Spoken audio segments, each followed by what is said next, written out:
احمدہ وصلی علی رسولہ الکریم اما بعد۔ اس وقت کوئی تکنیکی قسم کا مسئلہ درپیش ہے اس سبق کو آن لائن کرتے ہوئے، اس مجلس کو آن لائن کرتے ہوئے۔ یہ نشست صرف فیس بک پر غالباً چل رہی ہے، باقی جگہوں پر اس کی نشر کرتے ہوئے کچھ دشواری درپیش ہے، اور دیکھا جا رہا ہے کہ اسے کیسے دور کیا جائے۔ بہرحال جو حضرات تشریف لا چکے ہیں ان کو جو تاخیر کی زحمت اٹھانی پڑی اس پر معذرت۔ ہم آج کے مطالعے کا آغاز کرتے ہیں، انشاءاللہ اس دوران جو تکنیکی مسئلہ درپیش ہے وہ بھی دور ہو جائے گا۔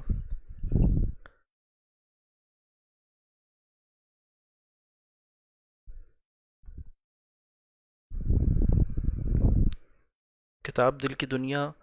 کل کی نشست میں ہم صفحہ نمبر 44 تک مطالعہ مکمل کر چکے تھے۔ آج اس سے آگے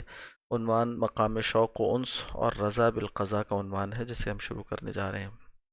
صفحہ نمبر 45۔ حضرت مفتی صاحب رحمہ اللہ ارشاد فرماتے ہیں کہ جن اعمال باطنہ کی تحصیل انسان کے ذمہ ضروری ہے، ان میں سے ایک شوق اور انس بھی ہے، شوق و انس بھی ہے۔ یہ دونوں علم تصوف کی اصطلاحات ہیں۔ یعنی اصطلاح کا مطلب کیا ہے اور کس طرف متوجہ کیا جا رہا ہے اس جملے میں کہ یہ اصطلاح ہے۔ اصطلاح کا مطلب یہ ہے کہ اس کا عام مطلب جو آپ کے ذہن میں ہوتا ہے وہ یہاں پر پیش نظر نہیں ہے، بلکہ اصطلاح کے وہ معنی معتبر ہوتے ہیں جو اہل فن کے ہاں اس لفظ کے معنی قرار پاتے ہیں۔ اصطلاح کسے کہتے ہیں؟ اتفاق قوم علی معنی خاص للفظ خاص۔ ایک قوم کا یعنی ایک طبقے کا، یعنی اس فن کے ماہرین کا اتفاق کر لینا کسی خاص معنی کا استعمال فلاں لفظ کے ساتھ ہوگا، یا کسی خاص لفظ کے لیے خاص معنی کا استعمال یہ ہوگا۔ اسے جو طے کر لیا جاتا ہے تو پھر وہ لفظ جو ہے اس کے اصطلاحی معنی پھر مراد ہوتے ہیں جب وہ اس فن کی کتابوں میں لفظ استعمال ہو۔ تو معلوم ہوا معنی دو طرح کے ہوتے ہیں، ایک لغوی معنی ہوتے ہیں جو ڈکشنری میں دیکھے جاتے ہیں اور عام بول چال میں استعمال ہوتے ہیں، اور ایک اصطلاحی معنی ہے جو کہ فن کی لغت، یعنی جسے عام طور پر انسائکلوپیڈیا سے تعبیر کیا جاتا ہے، یا اردو عربی میں اسے معاجم سے تعبیر کرتے ہیں، معجم، اس کے اندر جو معنی پائے جاتے ہیں فن سے متعلق معاجم میں، وہ اس کے اصطلاحی معنی ہوتے ہیں، یا فن کی کتابوں میں جو اس کے معنی لکھے جاتے ہیں وہ اصطلاحی معنی ہے۔ تو فن تصوف میں یا علم تصوف میں جو یہ لفظ شوق اور انس استعمال ہوتا ہے وہ اپنے اصطلاحی معنی میں کیا ہے اس کی تفصیل فرماتے ہیں آگے حضرت مفتی صاحب۔ ورنہ یہ شوق کا لفظ اور انس کا لفظ اردو زبان میں استعمال ہوتے ہیں اور اس کے معنی عام طور پر معلوم ہیں، تو یہاں اصطلاحی معنی متعین کیے جا رہے ہیں کہ اہل تصوف کیا کہتے ہیں۔ فرمایا کہ شوق کے معنی یہ ہیں کہ جو اچھی صفت، اب یہ جو انورٹڈ کاماز میں قوسین کے اندر جو بات بیان کی جا رہی ہے وہ کیا ہے کہ یہ اس کی اصطلاحی معنی ہے۔ شوق کے اصطلاحی معنی کیا ہے؟ جو اچھی صفت انسان کو حاصل نہیں ہے، جو اچھی صفت یعنی صفات محمودہ میں سے، صفات مطلوبہ میں سے جو صفت اس کو حاصل نہیں ہے اس کی طرف دل مائل ہو، تو اسے کہتے ہیں شوق۔ شوق کیا ہے اصطلاح صوفیہ میں؟ کہ جو اچھی صفت انسان کو حاصل نہیں اس کی طرف دل کا مائل ہونا۔ اور انس کیا ہے؟ انس کا مطلب یہ ہے کہ جو اچھی صفت انسان کو حاصل ہے اس پر دل مسرور ہو، دل میں مسرت پیدا ہو جائے۔ دیکھیے باریک سی بات ہے مگر بہت اہمیت کی حامل ہے، اور ظاہر سی بات ہے کہ انہی اصطلاحات سے یہ فن مرتب ہوتا ہے، اس فن کو سمجھا جاتا ہے اور اس سے ہی چیزوں کو اپنے اپنے مقام پر رکھ کر اس کے تمام تقاضوں کو ادا کیا جاتا ہے۔ تو فرماتے ہیں شوق کیا ہے؟ جو اچھی صفت انسان کو حاصل نہیں اس کی طرف دل کا مائل ہونا، یعنی یہ شوق کے ساتھ انسان اس کو حاصل کرنے کی کوشش کرے اور اس کی طرف لپکے، اس کی طرف رجوع کرے، اور اس کو حاصل کرنے کی اس کے اندر ایک امنگ اور آرزو ہو۔ اور انس کیا ہے؟ انس جو ہے وہ مانوس ہونے سے، اس کے ساتھ ایک تعلق اور محبت ہونے سے کیا مراد ہے؟ کہ ایسی صفت جو اچھی ہو اور انسان کو حاصل ہو، صفت محمودہ اس کے اندر موجود ہے، اس پر دل مسرور ہو کہ الحمدللہ اللہ کی طرف سے یہ نعمت باطنی مجھے حاصل ہے، کہ مثال کے طور پر شکر گزاری کی روش، یہ ایک اچھی صفت ہے، یہ انسان کو حاصل ہے تو اس پر شکر کرے اللہ کا کہ الحمدللہ اللہ آپ نے مجھے شاکر بنایا۔ اور صبر کی کیفیت انسان کو حاصل ہے تو اس پر اللہ کا شکر کرے کہ الحمدللہ اللہ نے مجھے صابر بنایا۔ اور جو صفت حاصل نہیں، مثال کے طور پہ کسی شخص کو جو ہے وہ شکر کی صفت حاصل نہیں، وہ یہی دیکھتا رہتا ہے کہ میرے پاس یہ نہیں ہے وہ نہیں ہے اور ایسا کیوں نہیں ہے ویسا کیوں نہیں ہوا اور انعامات باری تعالیٰ پر اس کا دل مسرور نہیں ہوتا، تو ایسے شخص کو جو ہے وہ کہیے کہ صفت انس حاصل نہیں، اس لیے کہ صفت بھی حاصل نہیں اور اس صفت کے ساتھ جو نتیجہ پیدا ہونا تھا کہ اس پر مسرور ہوتا وہ بھی حاصل نہیں۔ اچھا، اب یہ صفت شکر تو حاصل نہیں، مگر دل میں یہ خواہش موجود ہے کہ کاش مجھے شکر گزاری کی صفت حاصل ہو جائے، کاش ایسا ہو جائے کہ میں بھی نعمتوں پر شکر کرنے لگ جاؤں۔ تو یہ جو شوق ہے نا اس کی طرف، یہ ہے جو یہاں پر لفظ یعنی اس نعمت کو حاصل کرنے، اس صفت کو حاصل کرنے کا شوق، اسے لفظ شوق سے تعبیر کیا جاتا ہے فن تصوف میں۔ ورنہ سیر سپاٹے کا شوق، یہ ظاہر سی بات ہے یہاں اس وقت ہمارے پیش نظر جو لفظ شوق استعمال ہو رہا ہے اس سے یہ مراد نہیں ہے، اور انس سے مراد جو ہے وہ مال و دولت سے انس، اور جو ہے مرغوب چیزوں سے انس، یا کسی اچھے شعر کو پسند کرنے سے انسان کو جو انس ہوتا ہے، یہ یہاں مراد نہیں ہے۔ یہاں مراد کیا ہے؟ اصطلاحی معنی یہ کہ جو اچھی صفت انسان کو حاصل نہیں اس کی طرف دل کا مائل ہونا، یہ شوق ہے، اور جو اچھی صفت انسان کو حاصل ہے اس پر دل کا مسرور ہونا، یہ انس ہے۔ یہ باریک صفات ہیں، مگر ظاہر سی بات ہے کہ تصوف میں انہی باریکیوں کو درست کیا جاتا ہے جو کہ باطن کی دنیا کی اہم چیزیں ہیں۔ فرمایا اگر انسان اپنے دل کی دنیا کو درست رکھنا چاہتا ہے تو اس میں یہ دونوں صفات ضرور موجود ہونی چاہیے۔ بڑی اہم صفات ہیں، اس سے جو ہے آپ کا کہیے کہ دل کا کاروبار چلتا ہے، اس سے دل کی فیکٹری چلا کرتی ہے، اور اس میں جب یہ شوق کی صفت ہوتی ہے تو اس کے اندر جو ہے وہ آگے بڑھ کر اور چیزوں کو اور صفات محمودہ کے جلب، اس کو حاصل کرنے کی آرزو اور امنگ، اس پر جو ہے ایک اقدام پیدا ہوتا ہے، اور جو چیز موجود ہے نا اس کی حفاظت کا ذریعہ یہ انس ہے، ورنہ صفات محمودہ انسان سے زائل ہو جائیں اگر اس کو اس پر سرور نہ ہو تو ایک بے اطمینانی حاصل ہوتی ہے، اور جب اس پر یعنی صفات محمودہ جو حاصل ہیں اس پر انسان خوش ہوتا ہے، مسرور ہوتا ہے، تو ایک طمانینت قلب، ایک اطمینان قلبی، ایک اطمینان باطنی اسے حاصل ہوتا ہے، جو کہیے کہ ذکر اللہ کا حاصل ہے، الا بذکر اللہ تطمئن القلوب۔ تو معلوم ہوا دل کی دنیا کے لیے دونوں صفات بہت ضروری ہیں، ایک سے یہ کاروبار چلتا ہے اور ایک سے راس المال محفوظ رہتا ہے۔ آگے فرمایا کہ لیکن دل کا معاملہ بڑا نازک ہے، جذبات کی اس پوشیدہ دنیا میں بسا اوقات دو متضاد چیزیں ساتھ ساتھ چلتی ہیں، اور جیسے کہ اس سے پہلے بھی ہم نے دیکھا تھا کہ ایک ہی شے اگر حد اعتدال سے نکل جائے، دائیں کو جائے تو کچھ نتیجہ پیدا کرتی ہے، بائیں کو جائے تو کچھ نتیجہ پیدا کرتی ہے، اعتدال میں رہے تو مطلوب صفت ہوتی ہے۔ تو یہ باریک دنیا ہے، لیکن دل کا معاملہ بہت نازک ہے، بڑا نازک ہے۔ جذبات کی اس پوشیدہ دنیا میں بسا اوقات دو متضاد چیزیں ساتھ ساتھ چلتی ہیں، اور ایسے وقت میں دل کو صحیح راستے پر قائم رکھنا بڑا مشکل ہو جاتا ہے۔ اچھی چیز کا شوق قابل تعریف صفت ہے، لیکن اگر یہی شوق پٹری سے اتر جائے تو ناشکری اور حسد بھی بن سکتا ہے۔ دیکھیے کیا بات ہے کہ اگر یہی شوق کیا ہے، پہلے تو وہی جن معنی میں اوپر ہم نے سمجھا، یعنی جو صفت حاصل نہیں ہے، اچھی صفت حاصل جو نہیں ہے اس کی طرف انسان لپکے، اسے حاصل کرنے کی طرف مائل ہو، تو یہ شوق کہلاتا ہے۔ اب یہ ناشکری کیسے بنتا ہے اور حسد کیسے بنتا ہے؟ دیکھیے، اگر تو انسان کو وہ اچھی صفت حاصل نہیں تو اب وہ یہ سوچنے لگے کہ مجھے یہ حاصل نہیں، تو اللہ نے مجھے جو صفات دے رکھی ہیں ان سے بھی وہ غافل ہو جائے، جو اللہ نے اسے صفات دے رکھی ہیں اس پر بھی ناشکری کرنے لگے۔ اب جو اپنے پاس موجود ہے اس پر شکر نہیں کر رہا، اور جو دوسرے کے پاس موجود ہے اس کو دیکھ کر جو ہے وہ اپنی نعمت کو حقیر جان رہا ہے، اپنے پاس موجود نعمت کو حقیر جان رہا ہے۔ تو کیا ہوا کہ صفت شوق جو تھی وہ یہاں ایک منفی سمت میں چلے گئی، اور ناشکری اس نے پیدا کر دی، ناشکری کی صورت میں وہ ڈھل گئی۔ اسی طرح یہ صورت کہ وہ جو صفت شوق یعنی جو صفت محمودہ اس کے اندر نہیں ہے اسے دوسروں میں دیکھتا ہے، اور اب اپنے پاس تو موجود نہیں، دوسرے کے پاس موجود ہے، اسے حاصل کرنے کے شوق میں یہ ساتھ ساتھ خواہش پیدا ہو گئی کہ سامنے والے کے پاس جو موجود ہے وہ اس سے بھی چھن جائے، میرے پاس نہیں ہے تو اس کے پاس کیوں ہے؟ یہ حسد ہے کہ سامنے والے سے زوال نعمت کا طالب ہو جائے، سامنے والے پر سے نعمت زائل ہو جائے، اس سے چھن جائے، اس سے سلب ہو جائے، یہ طلب اور یہ تڑپ اس کے اندر پیدا ہو جائے، یہ حسد ہے۔ حسد کیا ہے؟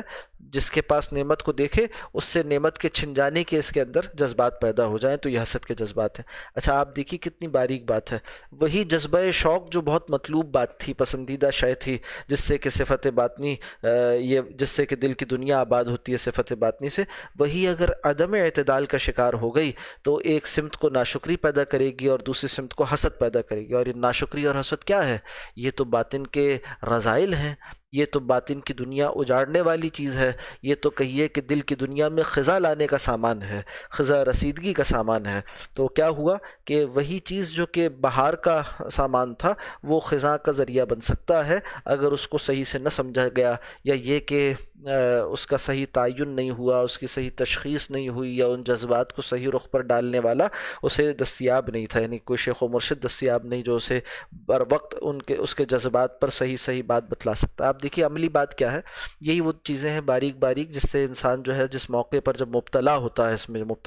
اس سے جب وہ آزمایا جاتا ہے تو اس موقع پر اگر اس کے پاس کوئی شیخ ہو، کوئی مرشد ہو، تو وہ اس کو اپنی یہ احوال بتلائے اور اس سے رہنمائی لے لے۔ تو وہ چونکہ اس کا شیخ ان مراحل سے خود بھی گزرا ہوتا ہے اور اس نے اپنے شیخ سے ان موضوعات پر رہنمائی لی ہوتی ہے، پھر عرصے تک ان علوم کو پڑھاتے رہنے کی وجہ سے اور تصوف کی کتابوں کو دیکھنے کی وجہ سے، اور پھر یہی کہیے کہ اصلاح کے کام کو بہت سوں سے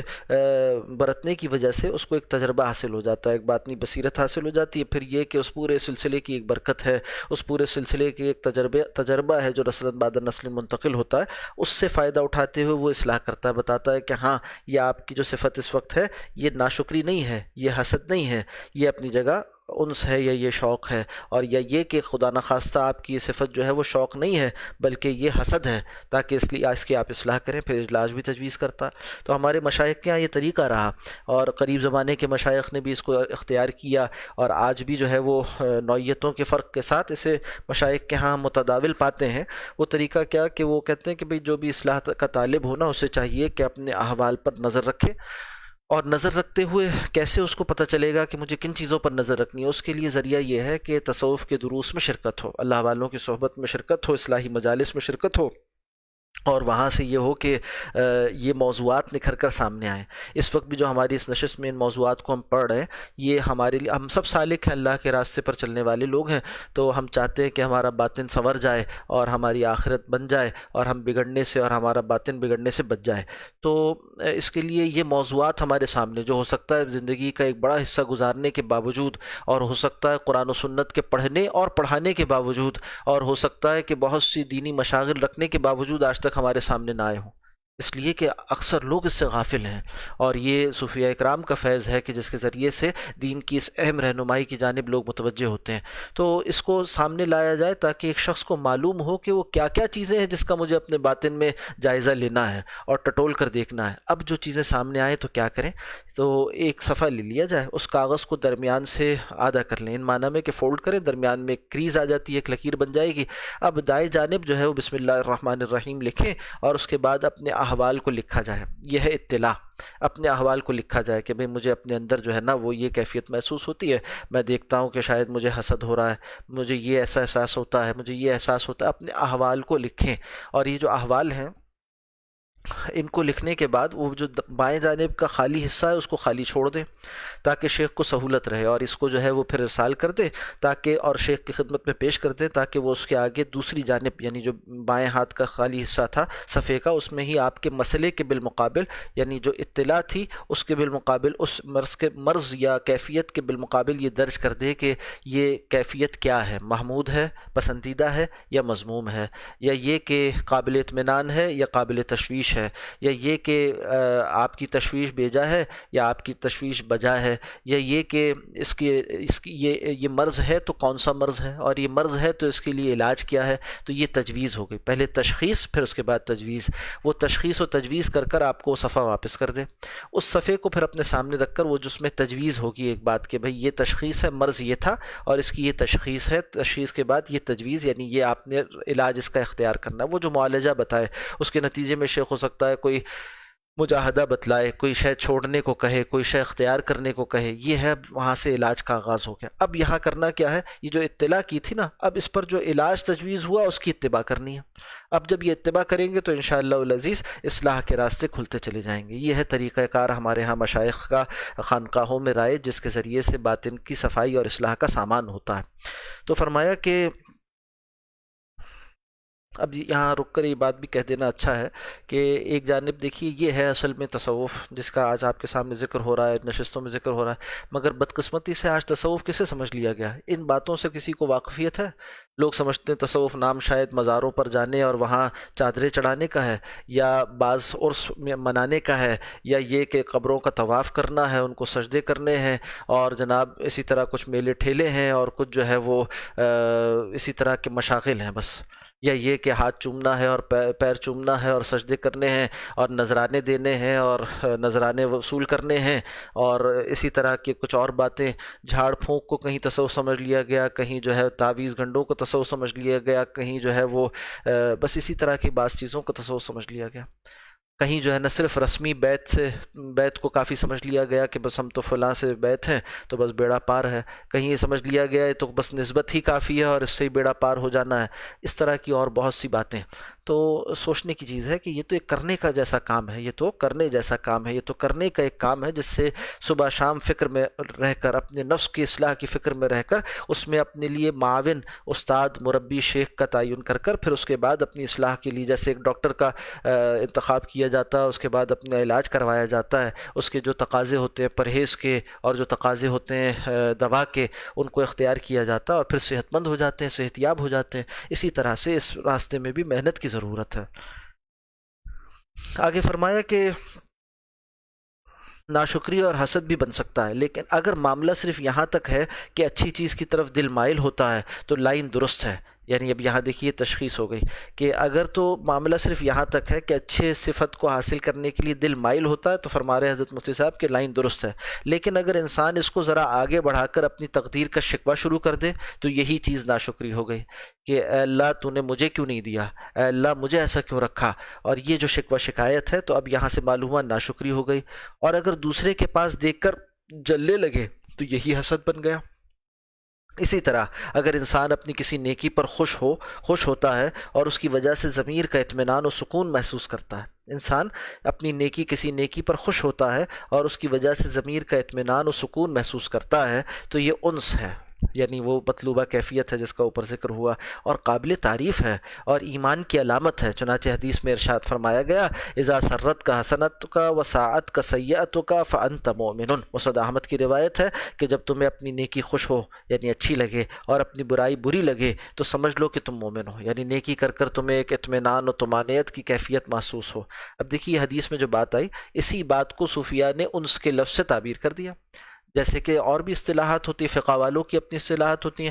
اس حدیث پر محدثین حکم لگائیں گے تو یہ بتائیں گے کہ یہ سندن متصل ہے، مرفوع روایت ہے، تو یہ ان کی اصطلاحات ہو گئیں۔ اب اس حدیث پر فقہا حکم لگائیں گے تو یہ بتلائیں گے کہ یہ کس باب سے متعلق ہے، تو بتائیں گے کہ کتاب الزہد سے متعلق ہے، کتاب الایمان سے متعلق ہے، اور جو ہے پھر اس کے بعد صوفیہ حکم لگائیں گے تو کہیں گے کہ اس میں مقام انس بیان ہو رہا ہے۔ تو یہ مختلف شعبے قرآن و سنت سے استفادہ کرتے ہیں، یا وہ ان کی خدمت کر کر یعنی اس کا ذریعہ بنتے ہیں اس کے ثبوت اور اس کے احکام کے استخراج کا، یا یہ کہ اس سے حاصل ہونے والے احکامات کا کی ترسیل کا، اس کی تفہیم کا، اس کی تشریح کا ذریعہ بنا کرتے ہیں۔ آگے فرمایا لیکن اگر اس سے خود پسندی پیدا ہو جائے تو یہی عجب بن جاتا ہے، یعنی اپنی نیکی کو دیکھ کر انسان خوش ہو رہا ہے۔ عجب کیا ہے؟ ایک شخص کا اپنے ہی آپ کو بڑا جاننا، اپنی ہی نگاہوں میں اپنی اچھی صفات جو اس کے اندر پائی جاتی ہیں، اس میں یعنی عجب کے لیے ضروری نہیں کہ اس کے اندر اچھی صفات نہ ہو، بری چیزوں کو وہ اچھا سمجھ بیٹھے، نہیں، یہ تو دھوکہ ہے نفس کا، یہ تو فریب نفس ہے، کچھ اور چیز ہے۔ عجب وہ ہوتا ہے کہ نیکی اس نے کی ہے، واقعتاً نیکی اس کے اندر موجود ہے، صفت اچھی موجود ہے، مگر اس صفت کو وہ خود دیکھ رہا ہے، خود مرائیت جسے کہتے ہیں، خود اپنے آپ کو دیکھنا، خود نگہداری جسے کہتے ہیں، یعنی اس کے لیے انسان چوکنا رہے۔ تو خود مرائیت جب پیدا ہو جائے، اپنے آپ کو دیکھنے لگ جائے اور اپنے ہی حسن کا گرفتار ہو جائے تو ایسا شخص عجب کا شکار ہے۔ تو کہا کہ خود پسندی پیدا ہو جائے تو عجب بن جاتا ہے، یعنی ہوتا کیا ہے کہ پھر وہ سچی صفت کو اپنی ذاتی اختیار کی جانب وہ نسبت کرتا ہے، کہتا ہے تو میں نے کیا، یہ تو مجھ سے ہوا، یہ تو میرے علم کی بنیاد پہ تھا، یہ تو میرے انتظام سے ہوا، یہ تو میری کوشش سے ہوا، حالانکہ سب کچھ اللہ کے حکم سے ہوا اور اللہ کے عطا سے ہوا۔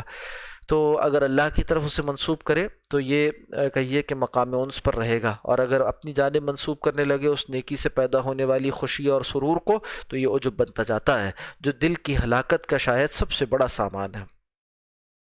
یعنی اعجاب ایک شخص کا اپنی نیکیوں کو اچھا جاننا، اور حدیث میں آیا ہے کہ یہ سب سے خطرناک چیز ہے انسان کی تباہی کے لیے۔ مطلب یہ ہے کہ اپنی کسی اچھی صفت پر خوش ہونا، اس نقطہ نظر سے ہونا چاہیے، خوش ہونا چاہیے اس نقطہ نظر سے کہ اللہ نے اپنے فضل و کرم سے مجھے یہ چیز عطا فرما دی، ورنہ میں خود اس کو حاصل کرنے کی کوشش کرتا تو قیامت تک نہ کر سکتا تھا۔ لیکن اگر آدمی خوش اس لیے ہوتا ہے کہ یہ قابل تعریف صفت میرا اپنا کارنامہ ہے اور اس سے میرے مقام کی بلندی کا پتہ چلتا ہے، تو بس یہی خوشی عجب بن گئی اور سارے کیے کرائے پر پانی پھر گیا۔ اب دیکھیے کہاں ایک شے پسندیدہ اور بالکل باریک سی پگڈنڈی اس سے ایک اور نکل گئی اور وہ اسے ناپسندیدہ بنا دیتی ہے۔ تو کہا کہ دل کی دنیا کے یہ حالات اور ان کا باہمی فرق اتنا باریک ہوتا ہے کہ بسا اوقات انسان کو پتہ بھی نہیں چلتا کہ بات کہاں سے کہاں جا پہنچی، اور اسی وجہ سے اصلاح باطن کے لیے کسی مرشد کامل کی ضرورت ہوتی ہے، اور اس کے بغیر منزل مقصود تک پہنچنا عموماً مشکل ہوتا ہے۔ یعنی کام کا طریقہ یہ نہیں ہے کہ بغیر مرشد کے پہنچ جائے، اور ہوتا طریقہ یعنی الا ماشاء اللہ ضرورت اسی بات کی ہے کہ مرشد کے ذریعے سے اس مرحلے کو طے کرے۔ رضا بالقضاء، قلب کے جن اوصاف حمیدہ کو حاصل کرنا ضروری ہے، یعنی قلب کے جو اوصاف ہیں ان میں سے جو حمیدہ اوصاف ہیں ان کو اور ان میں سے وہ جن کا حاصل کرنا ضروری ہے، ان میں سے ایک رضا بالقضاء بھی ہے۔ رضا بالقضاء، رضا یا رضا دونوں طرح پڑھا گیا کہ اللہ کے فیصلے پر راضی رہنا، یہی وہ چیز ہے جو مصیبت کے وقت مسلم اور کافر کے درمیان امتیاز پیدا کرتی ہے، اور جس سے انسان کے غم و الم یعنی اس کے غم اور پریشانی سکون و اطمینان سے بدل جاتے ہیں۔ اس کا مطلب یہ ہے کہ انسان اللہ کی تقدیر کے فیصلوں پر ہر حال میں راضی رہے اور اپنی تقدیر کا شکوہ نہ کرے، نہ اللہ تعالیٰ کے فیصلوں پر اعتراض کرے، بلکہ خوشی ہو یا رنج، تکلیف ہو یا راحت، ہر آن یہ بات مستحضر رہے، یعنی اس کے سامنے واضح رہے کہ رکھے کہ قدرت کی مصلحتوں کے تحت یہی چیز مناسب تھی۔ مصلحت سے مراد یہاں کوئی مجبوری نہیں ہے کہ اللہ مجبور ہے، نعوذ باللہ، جیسے ہم کہتے ہیں تو مصلحت کوشی ہے، تو یہ انسان کی مصلحت کوشی کچھ اور ہے اور مجبوری میں ہوتی ہے۔ اللہ کی مصلحت سے مراد ہے انسان کے لیے جو اس کی حکمت کے موافق، حکمت باری تعالیٰ کے لیے لفظ مصلحت استعمال ہوتا ہے، تو قدرت کی مصلحتوں یعنی اس کی حکمتوں کے تحت یہی چیز مناسب تھی۔ اس پر عام طور سے ذہنوں میں یہ اعتراض پیدا ہوتا ہے کہ رنج سے رنجیدہ اور خوشی سے خوش ہونا تو انسانی فطرت کا تقاضا ہے، یعنی کوئی اگر سبب رنج پیدا ہو تو انسان رنجیدہ ہوتا ہے، اور جیسے ایسے ہی ہے جیسے گرم پانی کو اگر ہاتھ ڈالے گا تو ہاتھ جل جائے گا، اور ٹھنڈے پانی میں ہاتھ ڈالے گا تو ٹھنڈک محسوس ہوگی، تو جیسے فطری یہ ہے معاملہ ہے، اسی طرح سے جو چیزیں اس کو تکلیف میں ڈالنے والی ہیں وہ پیش آئیں تو اس کو تکلیف تو ہوگی، رنج تو ہوگا۔ تو اب یہ رنج نہ رکھے یہ کیسے ہو سکتا ہے، یا خوشی پر خوش نہ ہو یہ کیسے ہو سکتا ہے؟ تو فرمایا کہ خوشی سے خوش ہونا تو اور رنج سے رنجیدہ ہونا تو انسانی فطرت کا تقاضا ہے۔ یہ کیسے ممکن ہے کہ انسان کو درد ہو اور وہ اس پر کراہنے کے بجائے خوشی کا اظہار کرے؟ اور اگر کوئی شخص ایسا کرے بھی تو وہ یا تو تصنع ہوگا، تصنع یعنی بناوٹ، یا فطرت کے ساتھ بغاوت ہوگی، یعنی برخلاف انسانی فطرت کے وہ چلے گا۔ اس اعتراض کے جواب میں عارفین نے فرمایا ہے کہ رضا بالقضاء کے معنی یہ نہیں ہے کہ آدمی کو اسباب غم سے غم نہ ہو، یا وہ اسباب غم سے الٹا مسرور یعنی خوش ہو، بلکہ رضا بالقضاء کا مطلب صرف یہ ہے کہ انسان تقدیر پر معترض نہ ہو۔ رضا بالقضاء کا صرف مطلب یہ ہے کہ وہ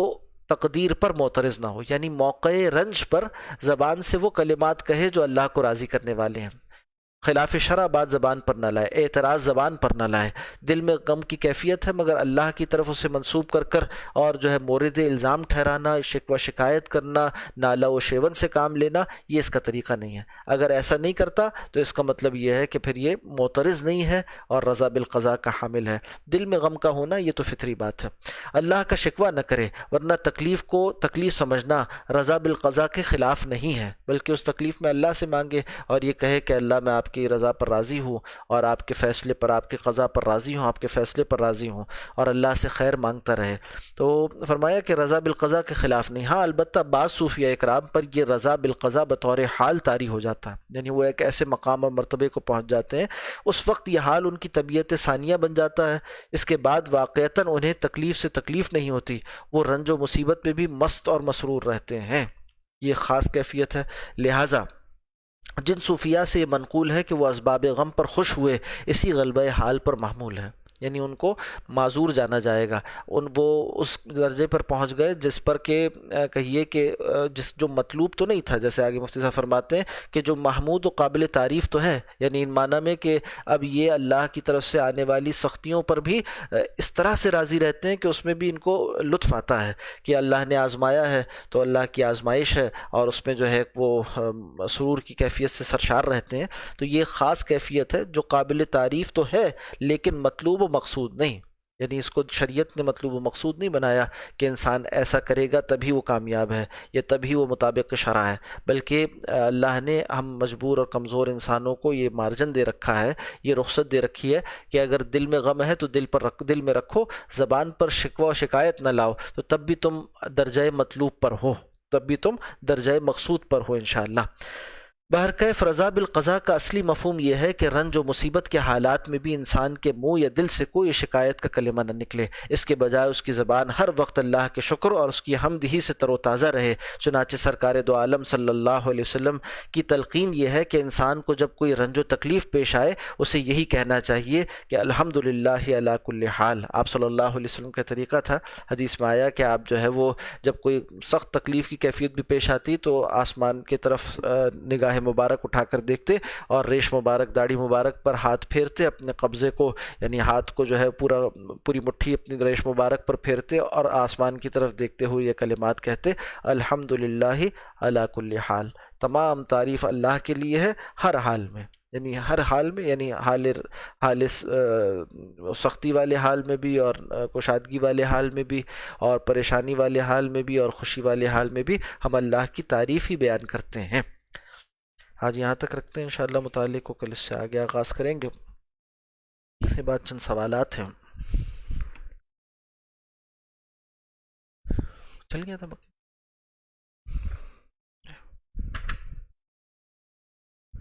سوال یہ ہے کہ میری نظر سے ایک حدیث گزری ہے، میں نہیں جانتا یہ حدیث صحیح ہے یا من گھڑت، برائے مہربانی اس مسئلے میں رہنمائی فرمائے اور مجھے اس کی دلیل بھی فراہم کر دیں۔ حضرت ابو ہریرہ رضی اللہ تعالیٰ عنہ سے روایت ہے کہ رسول اللہ صلی اللہ علیہ وسلم نے فرمایا، جو بھی شخص جمعے کے دن عصر کی نماز کے فوراً بعد اپنی جگہ سے اٹھنے سے پہلے 80 مرتبہ مجھ پر یہ درود پڑھے گا تو اللہ تعالیٰ اس کے 80 برس کے گناہ معاف فرما دیں گے اور 80 برس کی عبادت کے برابر اجر عطا فرمائیں گے۔ جی یہ روایت حدیث جو ہے وہ مختلف کتب میں نقل ہوئی ہے مگر ان الفاظ کے ساتھ نہیں کہ 80 دفعہ پڑھے گا تو 80 برس کے، بلکہ کہیں ذکر ہے کہ 200 مرتبہ پڑھے گا، کہیں ذکر ہے اس بات کا کہ جو مجھ پر درود پڑھے گا مطلق۔ تو اس طرح سے مطلب بالکل انہی الفاظ کے ساتھ تو حدیث کی کتابوں میں یہ روایت نہ مل سکی، مگر اس طرح سے دوسرے الفاظ کے یعنی یہی مفہوم ذرا دوسرے الفاظ کے ساتھ منقول ہے، جیسے حضرت ابو ہریرہ رضی اللہ تعالیٰ عنہ سے کنز المال کی روایت ہے کہ آپ صلی اللہ علیہ وسلم نے فرمایا کہ مجھ پر درود پڑھنا پل صراط پر گزرنے کے وقت نور ہے، اور جو شخص جمعے کے دن 80 مرتبہ مجھ پر درود پڑھے گا تو اس کے گناہ 80 سال کے گناہ معاف کر دیے جائیں گے۔ اسی طرح سے جو ہے وہ اس بات کا تذکرہ کہ ایک اور کتاب میں حضرت امام ابن جوزی رحمۃ اللہ علیہ سے بھی نے بھی اس طرح کے الفاظ کو نقل کیا ہے کہ مجھ پر درود پڑھنا روز قیامت نور ہے اور 80 سال کے گناہ معاف کر دیے جاتے ہیں۔ خطیب بغدادی نے بھی اس روایت کو اپنی کتاب میں تاریخ بغداد میں نقل کیا ہے۔ تو باقی یہ ساری روایات جو اس مفہوم میں واقع ہوئی ہیں وہ محدثین کے نزدیک سند ضعیف کے ساتھ منقول ہیں، یعنی کتب حدیث میں اس کی سند درجہ ضعیف پر منقول ہے۔ تو یہ تو نہیں کہا جا سکتا کہ یہ روایت موضوع ہے یعنی من گھڑت ہے یا فیبریکیٹڈ ہے، یہ نہیں کہا جا سکتا، اپنی جگہ ضعیف ضرور ہے، یعنی سند صحیح نہیں ہے اور اتنی مضبوط نہیں ہے کہ اس کو ہم کہہ سکیں کہ اس سے کوئی عقیدہ ثابت ہو۔ ہاں البتہ ایک عمل کی یعنی درود شریف اپنی جگہ ثابت عمل ہے اور اس عمل کی فضیلت بیان ہو رہی ہے، تو جاننا چاہیے کہ اس پر محدثین کا اتفاق ہے۔ امام سیوطی رحمۃ اللہ علیہ نے یہ اتفاق نقل کیا ہے محدثین کا کہ ایک عمل اگر ثابت ہو کسی صحیح روایت سے تو اب اس ثابت عمل کی فضیلت اگر کسی ضعیف روایت سے ثابت ہو رہی ہو تو وہ ثابت ہوتی ہے، یعنی وہاں سے اخذ کر لینا درست ہوتا ہے۔ چنانچہ اس فضیلت کو سامنے رکھ کر اگر کوئی شخص عمل کرے تو باعث اجر ہے انشاءاللہ، مگر اس کا اعتقاد رکھنا درست نہیں ہے، یعنی اس فضیلت کا اعتقاد نہیں ہوگا، ہاں اس فضیلت پر عمل ہو سکتا ہے، تو یہ عمل فضائل کے باب میں اس روایت سے ثابت ہوتا ہے۔ واللہ اعلم بالصواب۔ دوسرا سوال یہ ہے کہ میرے پاس سونا اور کرنسی ہے، یہ دونوں ملا کر سونے کے نصاب کو نہیں پہنچتے، لیکن کرنسی چاندی کے نصاب کے برابر ہے، کیا زکوٰۃ چاندی کے نصاب کے اعتبار سے نکالی جائے گی یا سونے کے نصاب کے اعتبار سے؟ دیکھیے، آج کے زمانے میں اس بات پر اتفاق ہے کہ نصاب تو چاندی کا چلے گا۔ اچھا، آپ کے پاس سونے کے ساتھ چونکہ کرنسی بھی شامل ہے نا، تو اب یہ صرف سونے کے نصاب پر بات نہیں ہوگی، بلکہ سونا اور کرنسی ان دونوں کو جمع کیا جائے گا، ایسے کہ آپ کی تاریخ زکوٰۃ کو وہ سونا کتنے کا ہے، بازار میں اس کی کیا قیمت فروخت ہے وہ معلوم کر لیں، جو رقم بنے وہ لکھ لیں، اور یہ جو کرنسی ہے یہ اگر پاکستانی کرنسی ہے تو وہ بھی لکھ لیں، ورنہ کسی اور کرنسی میں کرنسی میں اگر آپ کے پاس یہ رقم موجود ہے تو اس کے بھی جو کہیے اس دن قیمت فروخت بنتی ہے وہ لکھ لیں۔ اب یہ جو رقم بن گئی ہے، اس رقم کو دیکھا جائے گا، اگر یہ رقم 52.5 تولے چاندی کی قیمت سے زیادہ ہے تو پھر اس پر زکوٰۃ ادا کی جائے گی، اور 52.5 تولے چاندی کی قیمت اس وقت اس سال 45,000 سے 50,000 کے درمیان ہے، تو اگر آپ کا سونا اور کرنسی اس کی مالیت 45-50 ہزار سے زیادہ ہے تو آپ کو اس پوری مالیت پر زکوٰۃ ادا کرنی ہوگی، یعنی کل مالیت پر زکوٰۃ ادا کرنی ہوگی۔ اگلا سوال یہ ہے کہ میں ایک میڈیکل کالج کا اسٹوڈنٹ ہوں، اور اناٹمی کے حوالے سے ہمیں لاشوں پر مشق کروائی جاتی ہے، تو کیا یہ طریقہ اسلام میں جائز ہے؟ یہ دیکھیے، لاش کی بے حرمتی یعنی میت کی بے حرمتی یہ جائز نہیں ہے شریعت میں، اور اس پر حضرت مفتی شفیع صاحب رحمۃ اللہ علیہ کا ایک کتابچہ اعضاء کی پیوند کاری موجود ہے، جس میں تفصیل لکھ دی گئی ہے کہ یہ صورت جائز نہیں ہے کہ انسانی جان کو اور انسانی جسم کو جو ہے وہ تختہ مشق بنایا جائے، اس لیے کہ حدیث میں وضاحت کے ساتھ آپ صلی اللہ علیہ وسلم سے بات منقول ہے، چاہے وہ انسان مسلمان ہو یا کافر ہو، دونوں کی لاشوں کے حوالے سے بے حرمتی جائز نہیں ہے۔ کفار تک کی لاشوں کی بے حرمتی جو کہ حربی کافر ہیں وہ بھی جائز نہیں ہوتی، کہ میدان جنگ میں جس کافر کو مار دیا گیا اب اس کے جسم کو چیر پھاڑ کر الگ کیا جائے یا اس کا مسئلہ کیا جائے، یہ تک جائز نہیں، اسلام نے اس سے منع فرمایا ہے۔ تو حدیث میں آیا ہے کہ کسر عظم المیت کا کسر ہی حیا، کسی مردہ کی ہڈی کو توڑنا وہ بھی گویا ایسی ہے جیسے کہ زندہ کی ہڈی کو توڑنا، ابو داؤد شریف کی روایت ہے۔ اسی طرح سے فقہاء نے ان ساری روایات کو اور اس باب میں منقول آثار کو رکھ کر سامنے یہ موقف اختیار کیا کہ انسانی جسم کو، چاہے وہ مسلمان کا ہو یا غیر مسلم کا ہو، اس کو چیرنا پھاڑنا، اس کو کاٹنا یا اس پر کوئی بھی مشق کرنا یہ جائز نہیں ہے، ناجائز امور میں سے ہے۔ اور اب تو ایسی چیزیں دستیاب ہیں، چاہے وہ تصاویر ہوں کیمرے کے ذریعے سے، یا اس کے علاوہ بعض جو ہے وہ کہیے کہ ایسے پتلے بنا لیے جاتے ہیں جس میں انسان کے جسم کی بقیہ چیزیں جو ہے وہ بھی دستیاب ہوتی ہیں، اس کے ذریعے سے بھی بعض جگہ پر میڈیکل کی تعلیم ہو جاتی ہے، تو یہ کوئی ایسی ضرورت نہیں ہے جس کی وجہ سے لاش کی بے حرمتی، میت کی بے حرمتی کا جواز اخذ کیا جائے۔ اور دوسری بات یہ بھی کہ جانوروں کے ذریعے سے بھی بہت سی مشقیں ہیں جو کہ جانوروں کے اعضاء پر کر لی جاتی ہیں، تو یہ انسانی جسم کی بے حرمتی کرنا یہ جائز نہیں ہے، چاہے وہ کوئی لاوارث لاش ہی کیوں نہ ہو۔ اگلا سوال ہے کہ سجدہ سہو کرنے کا صحیح طریقہ کیا ہے؟ کیا فرض اور سنت نمازوں میں اس کے کرنے میں کوئی فرق ہے؟ اگر یہ یقین نہ ہو کہ ایک سجدہ کیا ہے یا دو تو ایسی صورت میں کیا کرنا چاہیے؟ دیکھیے، فرض ہو، سنت ہو، واجب ہو، نفل ہو، ہر ایک میں سجدہ سہو کا طریقہ ایک ہی ہے۔ سجدہ سہو کا طریقہ یہ ہے کہ قاعدہ آخری کسے کہتے ہیں؟ وہ جو کہ اگر آپ 3 رکعت والی نماز پڑھ رہے تو قاعدہ اولا وہ ہوا جو کہ 2 کے بعد ہوتا ہے، اور پھر تیسری رکعت کے بعد وہ آخری قاعدہ ہے۔ 4 رکعت والی پڑھ رہے ہیں تو 2 کے بعد جو ہوا وہ قاعدہ اولا ہوا، اور چوتھی رکعت کے بعد جو قاعدہ کرتے ہیں جس میں تشہد میں بیٹھتے ہیں تو وہ قاعدہ آخری ہوا۔ تو آخری قاعدے میں تشہد کی جو دعا پڑھی جاتی ہے اس میں عبدہ و رسولہ تک دعا مکمل کر لینے کے بعد ایک طرف سلام پھیر لیں، اور اس کے بعد پھر 2 سجدے کریں، ویسے ہی جیسے نماز میں سجدہ کرتے ہیں ویسے ہی سجدے کریں، پھر اس کے بعد واپس اتحیات میں بیٹھ جائیں، قاعدے میں بیٹھ جائیں اور مکمل اتحیات پڑھیں، پھر اس کے بعد درود شریف پڑھیں، پھر اس کے بعد دعائیں پڑھیں اور پھر سلام پھیر لیں۔ یہ ہے وہ طریقہ جو کہ سجدہ سہو کا ہے۔ سجدہ سہو کن مواقعوں پر کیا جاتا ہے اس کی تفصیل آپ کو چاہیے کہ کتب نماز میں دیکھیں، نماز کی جو کتب مستند موجود ہیں بازار میں ان کو خرید کر پڑھا جائے، سیکھا جائے، کسی عالم سے ان احکامات کو تفصیل سے سیکھ لیں۔ باقی جہاں تک اس مسئلے کا آپ نے ذکر کیا کہ نماز کے دوران اگر سجدہ تلاوت نماز کے دوران جو معذرت کے ساتھ یہ یعنی اس بات پر اشتباہ ہوا کہ سجدے جو ہے وہ دو کیے یا ایک کیا، تو اس بارے میں مسئلہ یہ ہے کہ اگر آپ کو اس بات کا ظن غالب ہے، یعنی اچھی طرح غور کرنے سے معلوم ہو رہا ہے، گمان اس طرف غالب ہے اور رجحان اس طرف جاتا ہے کہ ایک سجدہ کیا ہے، تو پھر دوسرا سجدہ کر لیں،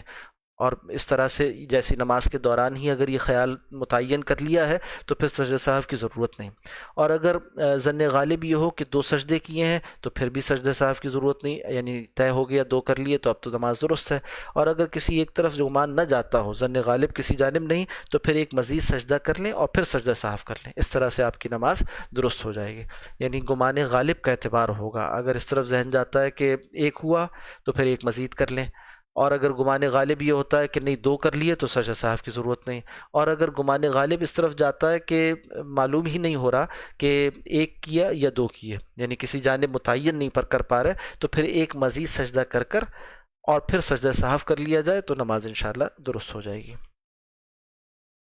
اچھا، اگلا سوال یہ ہے کہ نماز کے دوران اگر آیت سجدہ آ جائے تو آخری آیت ہو تو سجدہ تلاوت کیسے ادا کریں گے، اور اگر ہم مزید تلاوت کرنا چاہیں تو سجدہ تلاوت کا کیا طریقہ ہوگا؟ اس سجدہ تلاوت کا صحیح طریقہ یہی ہے کہ نماز کے دوران اگر آتی ہے تو اس کو پہلے آپ یعنی آخری آیت بھی آئے تو اس پہ جا کر پھر جو ہے نا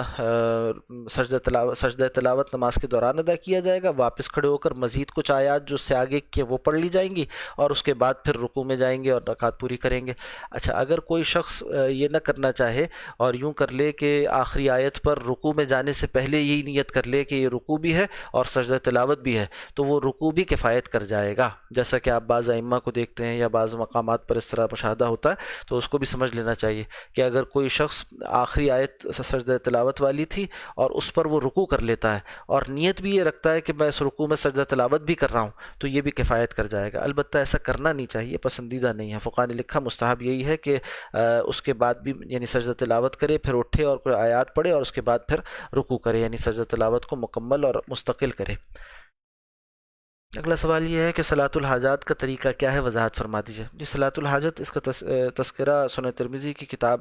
الصلاۃ میں ذکر ہوا ہے اور نبی اکرم صلی اللہ علیہ وسلم سے منقول ہے، اسی طرح سے نماز پڑھی جائے گی جس طرح سے نفل نماز پڑھی جاتی ہے، اور دو رکعت انسان جو ہے وہ نفل نماز کے پڑھے اور اس نیت کے ساتھ کہ میں صلاۃ الحاجت پڑھتا ہوں، اور اس کو پڑھنے کے بعد یہ دعا کرے جو آپ صلی اللہ علیہ وسلم سے منقول ہے کہ لا الہ الا اللہ الحلیم الکریم، لا الہ الا اللہ الحلیم الکریم، سبحان اللہ رب العرش العظیم، الحمد للہ رب العالمین، اسألک موجبات رحمتک وعزائم مغفرتک والغنیمت من کل بر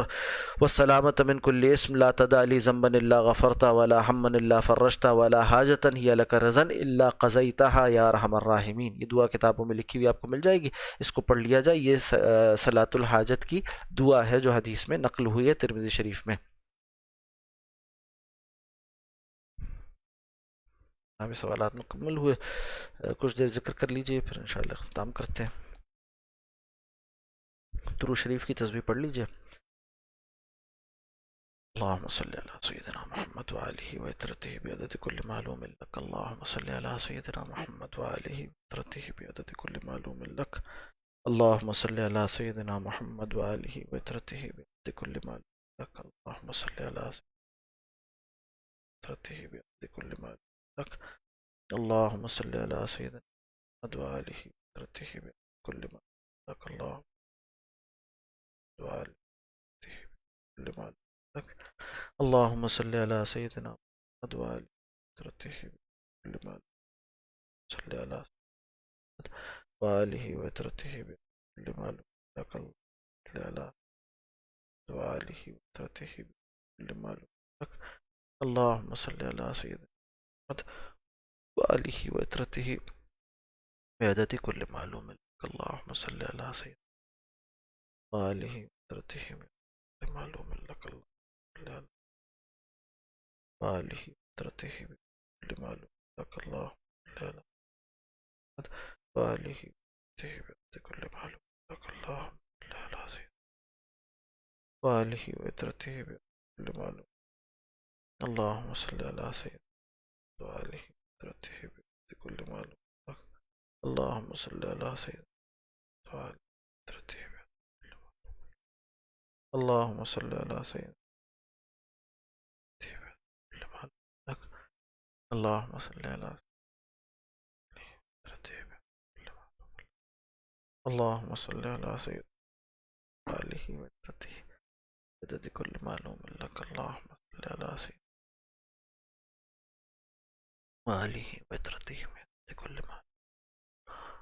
لك.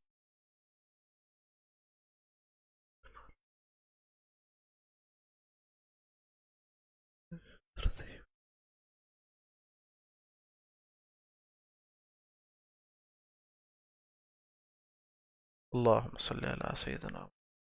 آله وعزته بعدد كل معلوم لك. اللهم صل على سيدنا.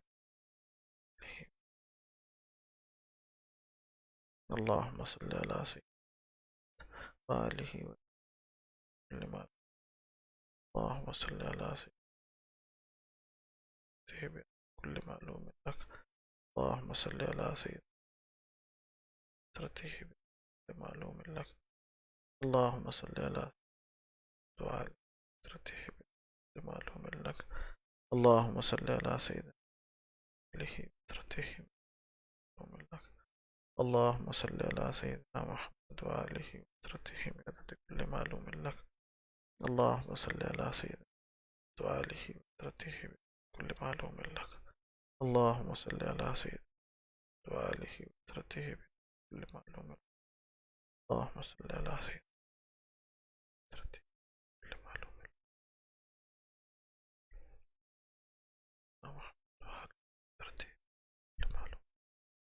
اللهم صل على سيدنا محمد وآله وسلم كل معلوم. اللهم صل على سيدنا آله وسلم كل معلوم لك. اللهم صل على سيدنا وآله وسلم كل معلوم. اللهم صل كل معلوم. اللهم صل على سيدنا وآله كل. اللهم صل على سيدنا كل معلوم. اللهم صل على سيدنا. اللهم صل على سيدنا. اللهم صل على سيدنا محمد. اللهم صل على سيدنا كل معلوم. اللهم صل على سيدنا كل معلوم. اللهم صل على سيدنا.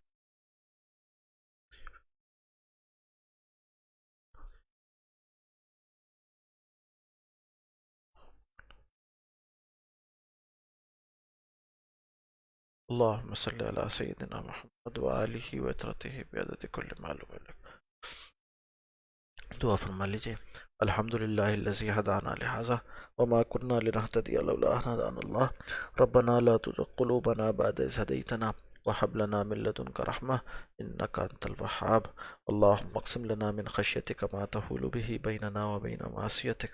ومن طاعتك ما تبلغنا به جنتك ومن اليقين ما تحول علينا مصائب الدنيا ومتعنا بأسمائنا وقواتنا ما أحييتنا. اللهم لا تجعل الدنيا أكبر همنا ولا مبلغ علمنا ولا غاية رغبتنا. اللهم لا تسلط علينا من لا يخافك ولا يرحمنا. اللهم وفقنا لما تحب وترضى من القول والفعل والنية. وصلى الله على النبي الأمي وعلى آله وصحبه أجمعين. آمين يا رب العالمين.